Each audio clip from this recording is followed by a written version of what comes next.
আমি একজন স্পোর্টসম্যান হিসেবে অলওয়েজ সাকিবের পক্ষে রয়েছি। আর বাংলাদেশ সরকার হিসেবে আল্লাহ যদি আমাদেরকে কবুল করে, আমরা অবশ্যই সাকিবের বিষয়ে নমনীয় আচরণ করব। যে আমাদের বর্তমান যে ক্রিকেট বোর্ড, এটি প্রশ্নবিদ্ধ একটি ক্রিকেট বোর্ড। বাংলাদেশের একজন লিজেন্ডারি খেলোয়াড়, কিন্তু সাকিবের যে সিদ্ধান্ত সেটা রাষ্ট্র নেবে, কারণ আইনের যে বিষয়গুলো রয়েছে সেই সিদ্ধান্ত মোতাবেক আমি একজন স্পোর্টসম্যান হিসেবে অলওয়েজ সাকিবের পক্ষে রয়েছি। আমিও চাই যে সাকিবের মতো একজন বিশ্ববিখ্যাত খেলোয়াড় যাতে বাংলাদেশকে রিপ্রেজেন্ট করে।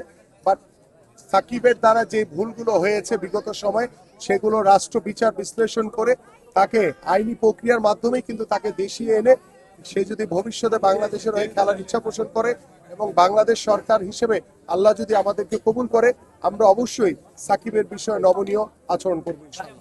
দেখেন, আমি যেটি বলি যে আমাদের বর্তমান যে ক্রিকেট বোর্ড, এটি প্রশ্নবিদ্ধ একটি ক্রিকেট বোর্ড এবং সঠিক প্রক্রিয়ার ভিতরে কিন্তু এই ক্রিকেট বোর্ড নির্বাচিত হয়নি। তো যেখানে প্রশ্নবিদ্ধ থাকে সেখানে তাদের অনভিজ্ঞতা অবশ্যই থাকবে, কারণ যারা ক্রিকেট বোর্ডের দায়িত্ব পালন করছে দুই একজন ছাড়া তাদের বিগত সময় ক্রিকেট বোর্ড পরিচালনা করার মতো অভিজ্ঞতা ছিল না, যার কারণে কিন্তু এই সমস্যাগুলো তৈরি হচ্ছে।